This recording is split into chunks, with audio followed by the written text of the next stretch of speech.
27 जून 2025 रोजी विरगाव पोलीस स्टेशनच्या हद्दीमध्ये चिंचवाड शिवारात सद्गुरू नारायणगिरी महाराज यांचे आश्रम होते।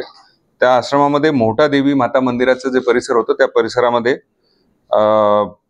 एक महिला प्रवचनकार कीर्तनकार होत्या सुनीताताई अण्णासाहेब पवार महाराज यांच्या डोक्यात कोणीतरी अज्ञात लोकांनी दगड घालून त्यांची हत्या केली आणि त्या मंदिराच्या परिसरातनं चोरी करून काही वस्तू पैसे वगैरे घेऊन पसार झाले याबाबतची घटना झाली होती।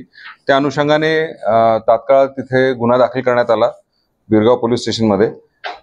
तपासाचे चक्रे हे केल्यानंतर आम्ही जवळपास 3 पथके तयार केले होते। Additional SP madam, PI LCB, police station in-charge Virgaon हे सर्व त्या ठिकाणी त्यांनी तपास सुरू केला। सर्वात महत्त्वाचं म्हणजे फुटेज आम्हाला प्राप्त झाला होता आणि तो पहिला दुवा आम्हाला मिळाला आणि त्या अनुषंगाने तपास सुरू केला आणि त्या वर्णाच्या मिळते जुळते जे काही इसम आहेत त्यांचा रेकॉर्ड आम्ही तपासायला सुरू केले होते। तपास चालू असतानाच एक खबरीद्वारे आम्हाला माहिती मिळाली की त्या वर्णनाचा एक इसम गणेश भेळ सेंटर आहे महालगाव शिवारात तिथं उभा आहे अशी माहिती मिळाली।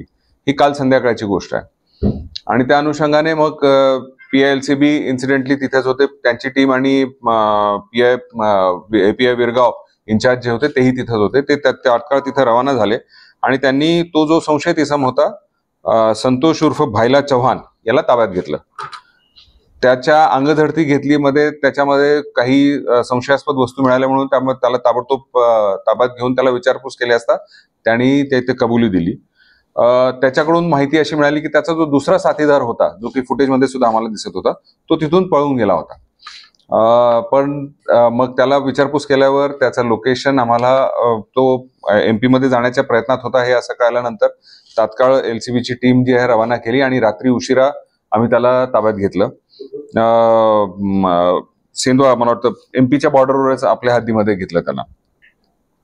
जे आरोपी आहेत ते आहेत संतोष उर्फ भाईला चव्हाण, वय वर्ष 22, हा राहणारा अंचली, तालुका सेंधवा, जिल्हा बडवानी, मध्य प्रदेश इथला आहे आणि त्याचा साथीदार अनिल उर्फ हाबडा नारायण बिलाला हा सुद्धा राहणारा अंचली, सेंधवा जिल्ह्याचा, मध्य प्रदेश येथील आहे।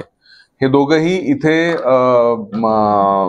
शेतामध्ये शेतमजूर म्हणून काम करत होते आणि त्यांनी ह्या प्युअरली आतापर्यंत जो तपास मध्ये हे निष्पन्न झालेला आहे की चोरी करून तिथं त्यांना अशी एक त्यांची धारणा होती की तिथं सोन्याचे आभूषण वगैरे आहेत ते चोरून चोरी करण्याच्या उद्देशाने तिथं गेले होते। त्या फुटेजमध्ये सुद्धा दिसत होतं की त्यांनी बऱ्याच वेळ झटापट केली, ते उघडत नव्हतं हे आणि मग त्या दुसरं साहित्य काहीतरी हातोडा किंवा तत्सम काहीतरी घेण्यासाठी ते मागे गेले आणि कदाचित आता तो तपासात आमचं निष्पन्न होईलच पण तो कदाचित त्यावेळेस ज्या ताई आहेत त्या जागे झाल्या असाव्यात त्यामुळे त्याला मारून टाकलं आणि मग नंतर पुन्हा मग चोरी केलेली आहे। आतापर्यंत त्याच्याकडून आम्हाला जे चोरी केलेला मुद्देमाल आहे त्यापैकी काही मुद्देमाल जो ह्याच्यात आहे मंदिरात आहे तो त्यांच्याकडून जप्त झालेला आहे आणि त्यांनी तो कबूल सुद्धा दिलेला। आतापर्यंत जो आमच्याकडे जे CCTVs आणि इतर ह्याच्यामध्ये चेक केलं असता त्यांचा काही रेकॉर्ड आपल्याकडे नाही आहे, परंतु मग MP मध्ये मध्य प्रदेशचा रेकॉर्ड सुद्धा आम्ही तपासू आणि त्यांच्यामध्ये काही गुन्हे आहेत का त्याच्याबद्दल तपास चालू आहे।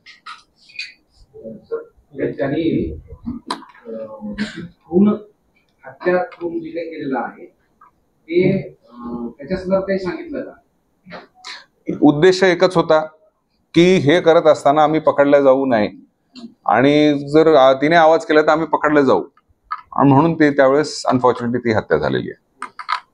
त्यांच्यासोबत कोणी नव्हतं का? नाही, हे दोघेच होते। फुटेजमध्ये सुद्धा क्लिअरली दिसत आहे हे दोघेच आहेत आणि आतापर्यंतच्या तपासामध्ये सुद्धा हे दोघेच तिथे आहेत। नाही, हे शेतमजूर म्हणून काम करतात। दिलेली चोरी करण्याचं नेमकं त्यांना शेतमजूर होते, काम करत होते, चोरी करण्यापर्यंत का केलेलं? हे तिथं आसपास राहत होते आणि त्यांना ते मंदिर पाहिलेलं होतं, दानपेटी वगैरे पाहिलेली होती, त्यांना असं त्यांची ही धारणा होती की तिथं पैसा भरपूर मिळेल आणि जे देवीच्या मूर्तीवर काही आभूषणं असतील ते सुद्धा आम्ही चोरून त्याच्यातून पैसा मिळेल.